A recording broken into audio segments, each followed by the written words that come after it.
Okay, good morning. We're going to talk a little bit about Google search organization, just the organization of a search account. This conversation ties back a lot to that conversation around quality score. So we're going to be referencing that quite a bit today. So if you haven't watched that quality score video, go ahead and check that out first. So to get started today, let's talk about the building blocks within a Google Ads account. So at the top level, we obviously have the account level. Within the account, you'll have a couple of different things. So this is where we'll organize out all of our campaigns. And then we also will have the shared library. So the shared library will have some assets that we can really apply at any level within a Google Ads account. So at the shared library, this will place it across every campaign in the account. And what we say, so it's these extensions, which are basically ad enhancements, and it's negative keywords. So we can apply negative keywords across the board in that shared library, and we can apply them at the campaign level or any of the deeper levels that we'll look at later. So then within the campaign, we'll have our ad groups. And generally, we'll have anywhere from one to multiple, depending on what type of campaign it is. Some important things to think about here. So we can only set our budget at the campaign level. We can only set our locations at the campaign level. So if there's something you want to split up by location, that would need to be split into separate campaigns. And basically anything that you might want to allocate separately for would be in separate campaigns. Once you get something into the same campaign, you can only leave it on or you can turn it off. There's no allocating different amounts to different things, which we'll talk about a little bit about why you might want to do that. And then the ad groups. So the ad groups contain your ads and your keywords, which my head is covering it a little bit, but you'll see your ads and your keywords within these ad groups. And so anytime you might want to break out different ads and keywords, you might want to put those into a different ad group. Okay, so if you're looking in Google Ads, this is what it will look like. You'll see here, this is my campaign, and you'll see my ad groups within it. If you click into this ad group, you'll see all of your keywords within it. You'll see your ads assets within it. If it's served, you'll see the landing pages, basically anything related to that ad group you'll see here. I'm going to go back a second. The same thing here at the campaign level. You can see anything associated with that campaign level if you are looking at the campaign level. So that's a quick view inside the account. When it comes to a strategy with organizing keywords, it really comes down to that quality score that we looked at last week. So single keyword ad groups, that's what this acronym at the top of the page stands for. This is pretty central in my strategy for using Google Ads and organizing your Google Ads account. And so what we do with a single keyword ad group is we'll have one keyword and match type. We'll put that in one ad group, and then we will write ad copy that's really tailored to this keyword match type. This allows us to really maximize our quality score. So one of the things that we talked about with quality score is your relevancy and your expected click-through rate. So imagine if you have 10 really different keywords in here. Even, let's say, like if you have new cars for sale San Francisco, used cars for sale Oakland, California, cars for sale Bay Area, right? We think, oh, those keywords seem pretty similar. I can maybe put those into the same ad group. But then how do you write an ad copy that really closely matches each one of those? The answer is that you really can't unless you're using some dynamic insertion or something. Is it possible for us to write an ad that really closely matches and is relevant to each one of those keywords? So what we do is we split them up and we put new car San Francisco with an exact match type here. We put it into its own ad group. Usually I label it based off the keyword match type. So my ad group name would be named New Car San Francisco, exact. And then I write an ad that in the ad copy, depending on character limits, I would say some version of New Car San Francisco. I probably can't fit all of that into a headline. So maybe I say new cars for sale SF, something like that, that really closely matches this keyword and gives me the maximum quality score and click-through rate based off of that traffic.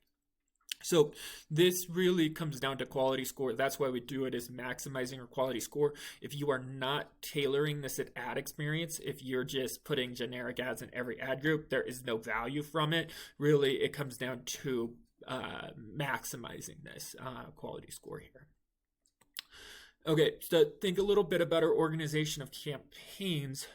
It's important to know the life cycle for a campaign. So we launch a campaign on a maximize conversions bid strategy. For the most part, there's reasons and times when we would not do that. For a majority of the time, this is what we're launching with. It takes 50 conversions within the last 30 days before we can use a more efficiency-focused bid strategy. So I use TCPA, target CPA, off a lot. If you're focused more on ROAS, you could use target ROAS, but you need to have a certain threshold of conversions. This is the minimum. Usually I will wait till like 150 before I switch over. It kind of depends on the campaign, but you need to have that minimum 50 conversions before you use this target CPA bid strategy. And then once we get onto target CPA, you can adjust your bid strategy or your bid target down. Maybe your CPA is too high, so you adjust it down. And then once you get to your target CPA or your target ROAS, you can just scale that campaign. So why does this matter in terms of your campaign organization? It matters because we have to blend these two interests. Really, you could have a hyper broad campaign where you put every single ad group in it. You get those 50 conversions quite quickly. You leave that learning phase. You can use target ROAS or target CPA bid strategy and get more efficiency baked into your account quicker. So that's great. But then what you give up is you give up the ability to optimize by budget. And so what I mean by that is generally within an account, I'll have 4 campaigns. 4 is an example, but I'll have some number of campaigns. Some of those campaigns will be doing really well. Some of those campaigns are doing poorly. Some of them are in the middle. And so what I want to be able to do is I want to be able to go in and I want to allocate a lot to those top campaigns, some to those middle campaigns, and pull back on those lower campaigns, right? I always want the highest performing campaigns to have the highest budget. There are times where I improve ROAS in an account and I improve CPA in an account or CPL in an account, and I do not improve the performance of any individual campaign. I just spend more money on the campaigns that are doing really well. And so you use that ability when we have these hyper broad campaigns because everything is bundled up into one campaign and you can't budget differently for the subunits within a campaign. So it's important to blend these interests. I think budget is a huge factor here. If you have a pretty big budget, you can go and make a bunch of narrow campaigns and put a healthy budget on each one of them. If you have a very low budget, then we're going to have to use a broader campaign and use less of them. So budget is kind of what dictates this to me a bunch of the time. But in general, it is best to have as broad of a campaign as possible. If you're targeting a keyword list that gets 100 impressions in a month, you're never going to get to 50 conversions, probably. So it's really important that these audience sizes are quite big. On YouTube, I look for audiences that are hundreds of millions of impressions weekly in size. When you start getting lower than that, it just takes a long time to get through those learning phases. And even if you're targeting for some niche product, that scale, it really is beneficial on your campaign. So here's an example of what these accounts generally look like with my approach to it and my strategy. There's a lot of different strategies out there. This is what I do.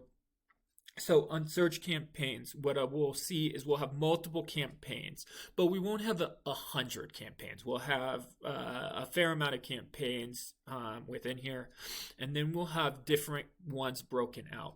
Generally, I break these out by category. So if we think about what we just talked about on that keyword example earlier, I might have a used car campaign, I might have a new car campaign, and I might have a new car and a used car campaign broken out by marketplace. If I was doing this in the Bay Area, maybe I have Bay Area terms. Maybe I have San Francisco terms, maybe I have Oakland terms and Emeryville terms, and like by marketplace, maybe I would break out here, because the reality is that your conversion rate and the performance probably will differ a lot based off of some of those metrics, right?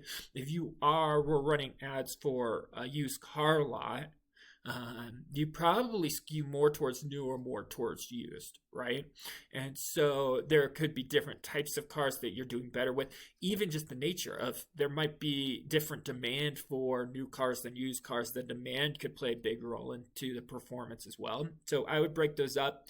If your car lot is in San Francisco, you're probably not going to do as well with people searching for a car in Oakland. And so, again, that might be something that I want to budget separately for. So I might want to put those into separate campaigns. Within the campaign, you'll see individual ad groups with that single keyword ad group style that we just talked about. So if we're targeting Oakland new cars, I might have like new cars for sale Oakland, cars for sale Oakland, and maybe like new Honda Oakland, something like that. And so then I can tailor my keyword, will match that exactly, and then my ads will really be tailored to that keyword within each one of these, allowing me to maximize my quality score within each one of those ad groups, and then budget individually at that campaign level. In YouTube and display, generally it looks a bit different. We still kind of have that same idea of one keyword, one ad group, but on display and YouTube, we don't really have keywords. We'll have these audiences. So how I do it is I put one audience to one ad group and then one campaign.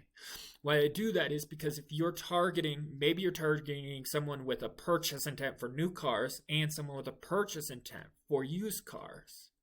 And so if you put those into the same ad group, and maybe the purchase intent for used cars goes way up and the new car one is still okay, but it's not nearly as strong, there's no way for you to budget individually. And really what would happen is Google would just put all of the spend on the best performing one and wouldn't put any spend on the lower performing one. So for that reason, I split these up.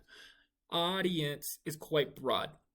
I used to mean it really literally, this one purchase intent audience. Now it tends to be a bit broader. I would say still keep them pretty focused on the same topic, but I will make broader audiences in here. As Google automation has picked up, the broad nature of a campaign has really gotten a whole lot more valuable. So I'll make these broader audiences. And then generally, I'm testing a lot of ads within these ad groups. It's not just like one ad group, one ad. I'll have as many ads. I'll go to the maximum until Google says you can't add any more video ads in here, and do a lot of testing. Even if I have one video, I might test different headlines on that video. I might test different CTAs on that video. I'll test as much as I can here. So that's really the organization that we looked at on the YouTube video side. It really comes down to these core dynamics of put it in a campaign, what you want to budget towards. So if you want to budget allocate, make sure those are separate campaigns. And then inside an ad group, make sure you have that tailored experience that allows you to get the best quality score. And so that's really my thoughts on the organization of your campaign. As always, if you have any questions, comment on here or shoot me an email or something, and I'll try to answer those questions. And I'll talk to you guys again soon.